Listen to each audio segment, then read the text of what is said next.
Welcome to the Balance podcast. I'm Joe, And Ulysses. Balanz, and we are two filmmaking brothers from Utah, and we are here to discuss today about ideas and where ideas come from, how we incorporate ideas, the process of forming these crazy fictional thoughts in our minds and pouring them into the content that you see before your face.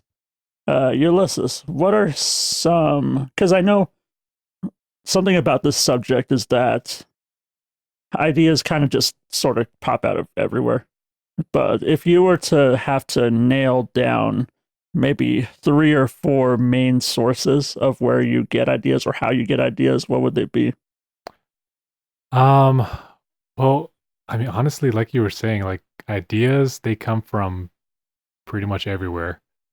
But I think some of my best idea, or I won't say best because that's, I guess, that's subjective, but where I tend to get a lot of ideas is just really from everyday life. Mm-hmm.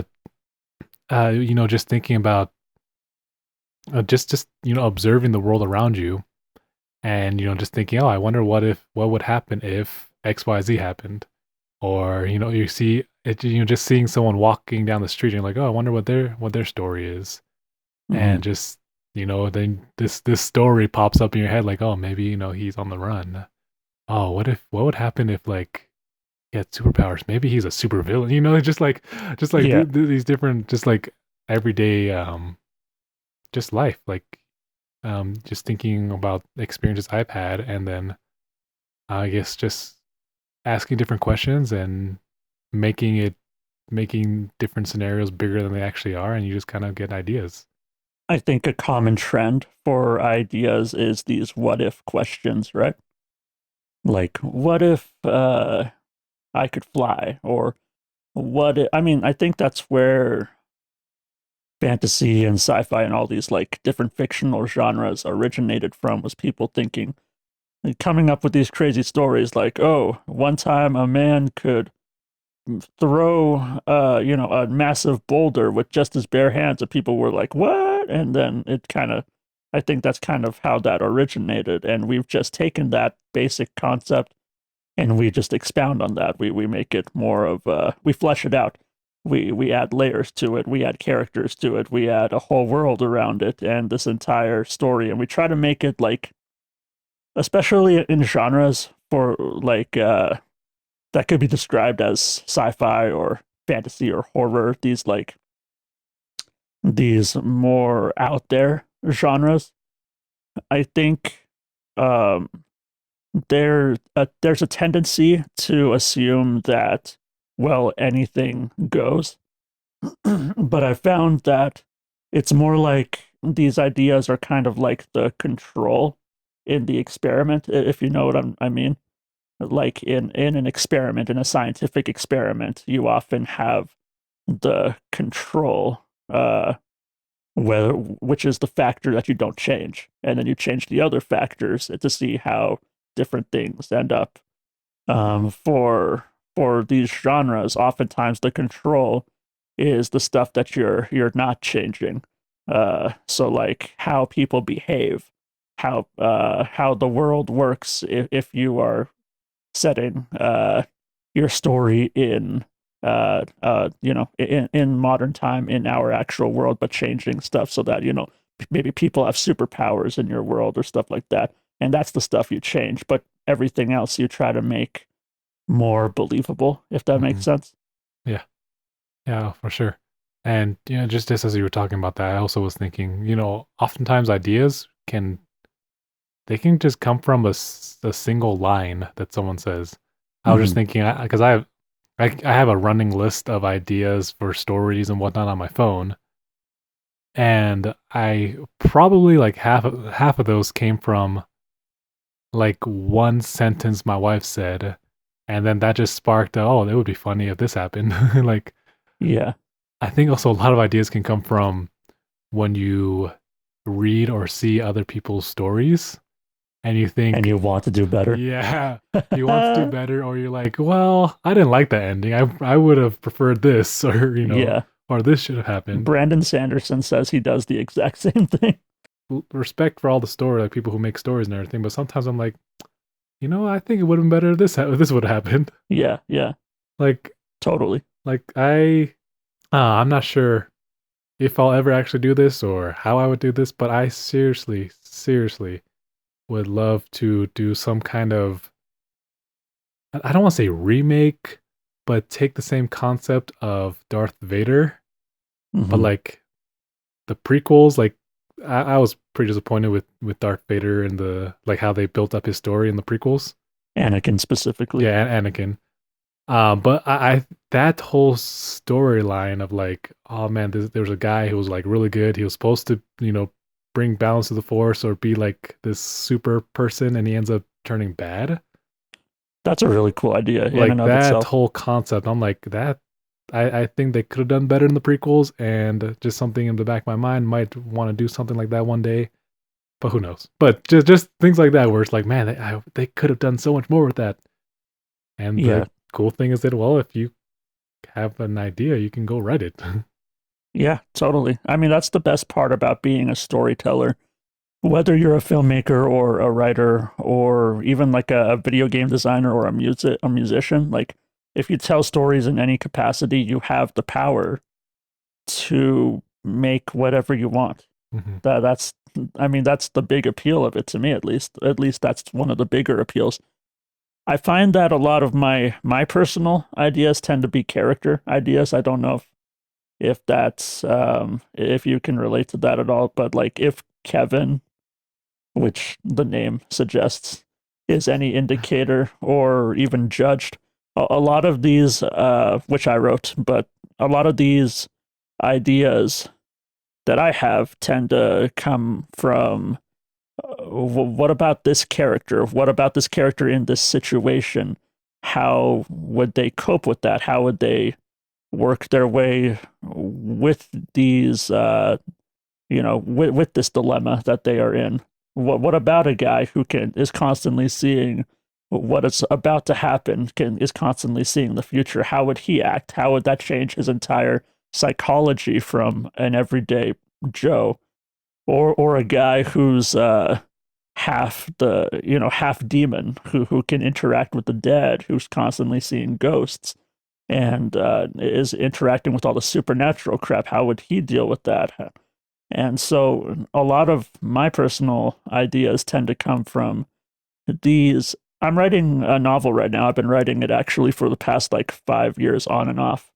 um you know about it. Mhm. It's about a guy with Marfan syndrome, which is a condition that I live with, a condition that makes me very skinny and has me dealing with a lot of health issues. My idea came from, okay, what if a guy with Marfan syndrome could transform into this big, super-powered entity called upon to, punish the wicked and to serve the righteous and all of that?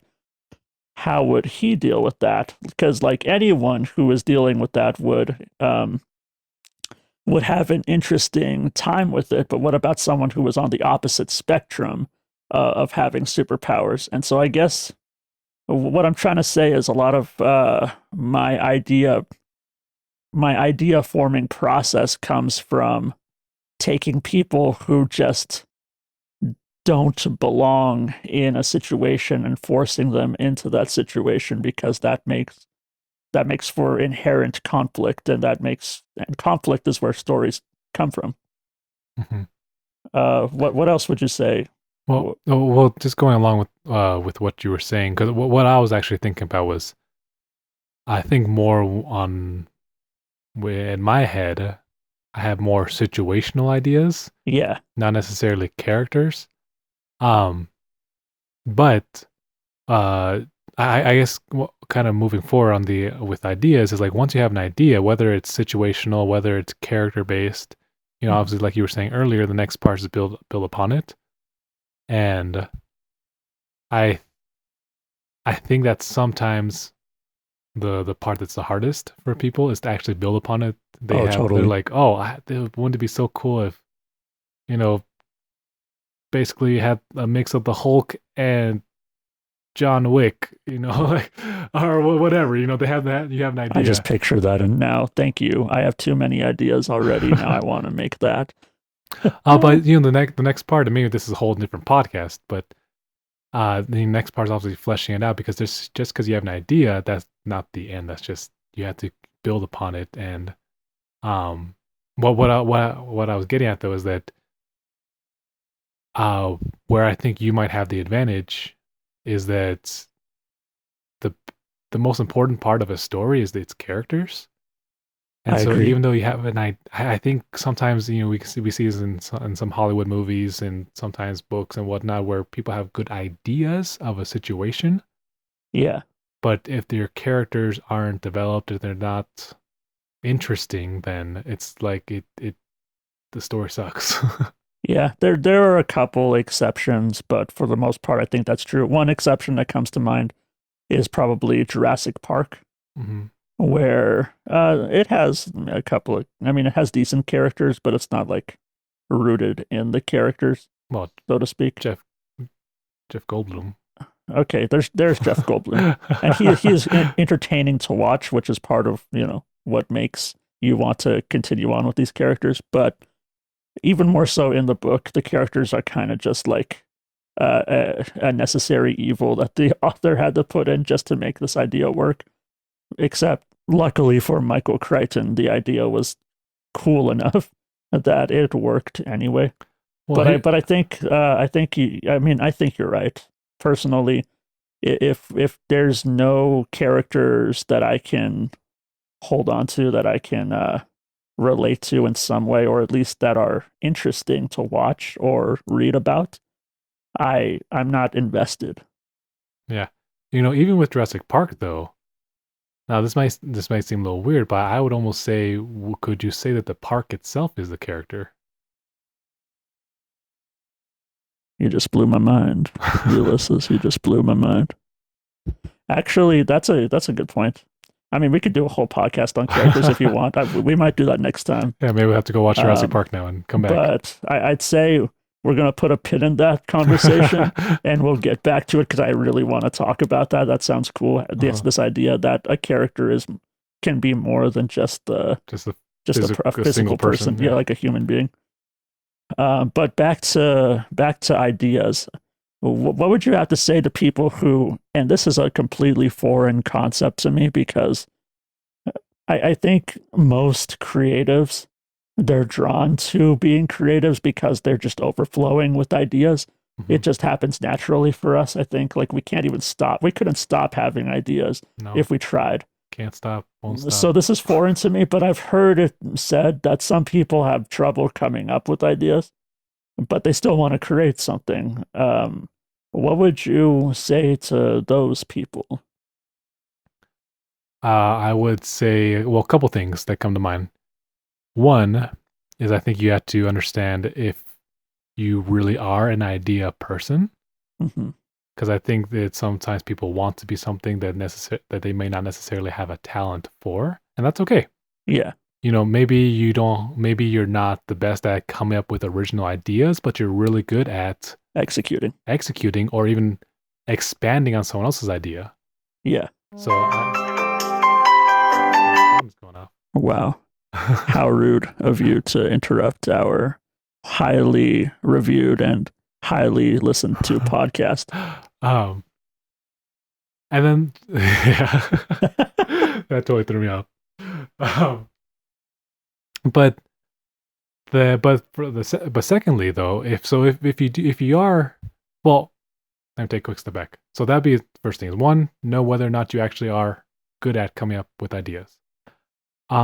And two would be to just be around other stories, whether that's watching movies, TV, I mean the news, just I mean being a being No, putting yourself in an nothing. environment that allows that spark to happen. Yeah, nothing comes from nothing. Like originality, if we're talking pure originality, like out of like just coming up with something out of nothing, it doesn't exist. Even the most profound writers of, even Tolkien or all of these classic literary writers or classic storytellers, they got their ideas based off of the world around them.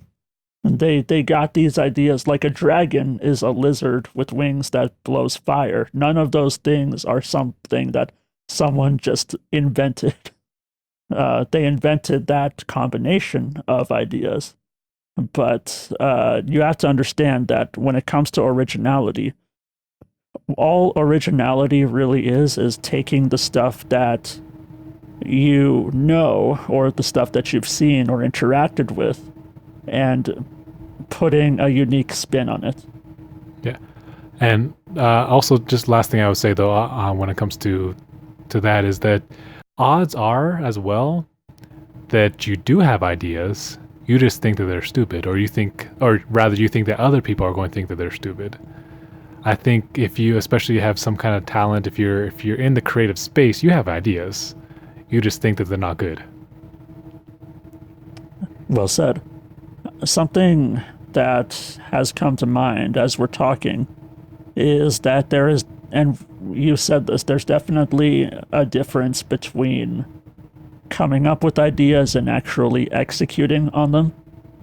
You see, George Lucas comes to mind again. I think George Lucas, at least this is my theory, having just with my limited knowledge, I've never actually met George Lucas, but my theory is that he is a fantastic idea guy.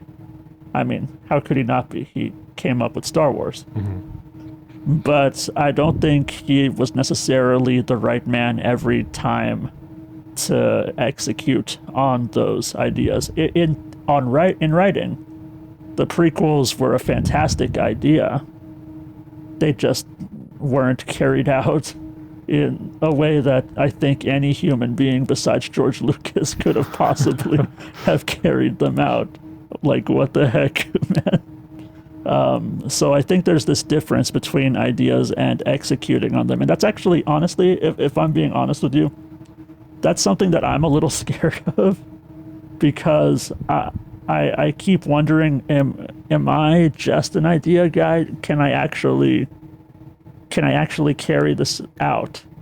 I'm wondering, what are your thoughts on like coming up with ideas versus executing on those ideas? What's the difference for you, and what makes like both of those things? It's a broad question. Just run with it. Well, so if I understand what you're asking, I would say just if you have an idea, just run with it. Like develop it, get a team around you, or if it's something you can do with like one or two people or by yourself, then just film it, because or write it. If you're like writing novels or whatever, because here's the thing. While we both agree that the prequels in Star Wars could have been a lot better, there are people who love the prequels. Here's what I will say: they are definitely uniquely George Lucas. And what I guess what I'm getting at though is that I guess we get, especially in the creative space, we get so caught up in subjective opinions that sometimes we forget. But well, I guess, yeah, we just get caught up in that. And if you are getting too caught up in, well, this is a good idea, how do I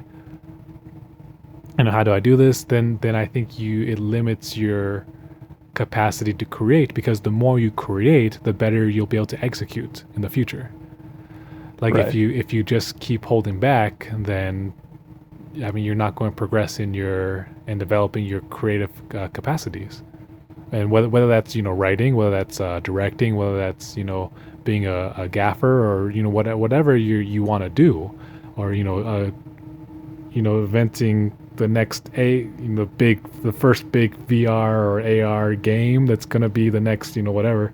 But you just got to go execute so you can get to that place.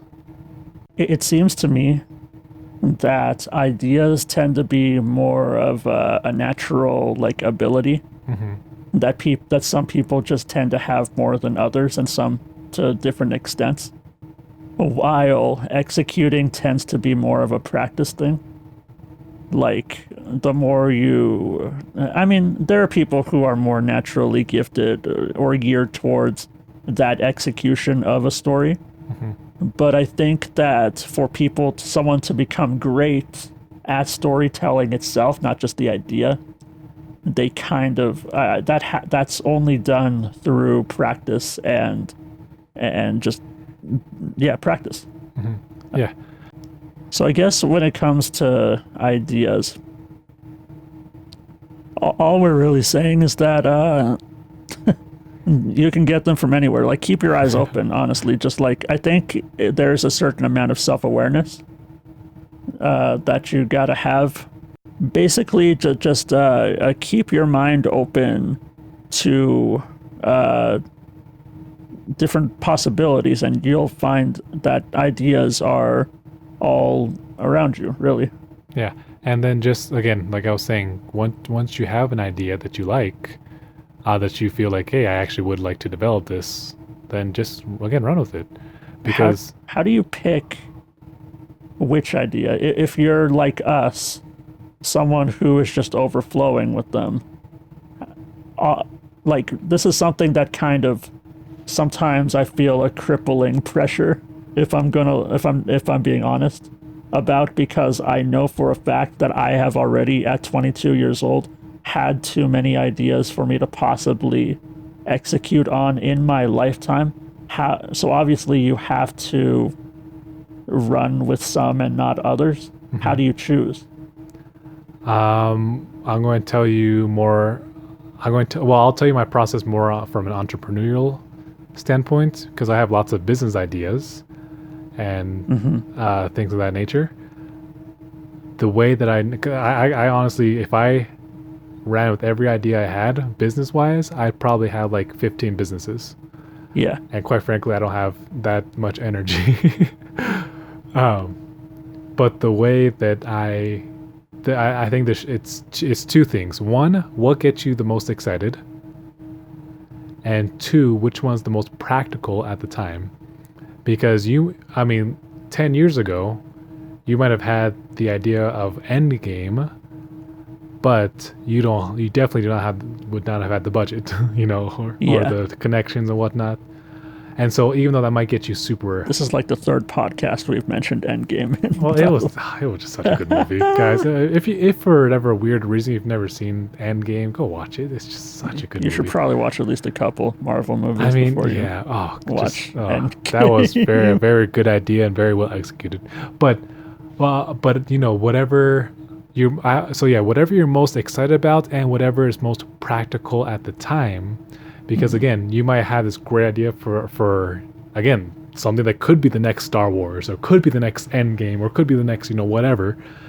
Um, but if it's going to be something that requires a big budget, lots of actors, and you're not quite there yet, you've never even picked up a camera, then you probably want to look at what else is on your list that you could get that is exciting to you, but you could do only spending $100 or only spending $5, paying just for a pizza.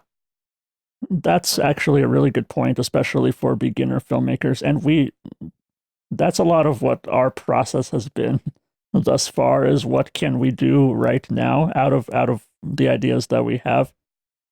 I mean, Kevin, Hello Amy, Judged, these were all things that we could execute on. Now, each one stretched us a little more. We Mhm. weren't like shying away from a challenge or from the practice, but definitely we kept that practicality in mind with every project that we've done. I mean, I have ideas for these bigger stories, obviously, but like, if I want to make them movies and not novels, there's got to be some.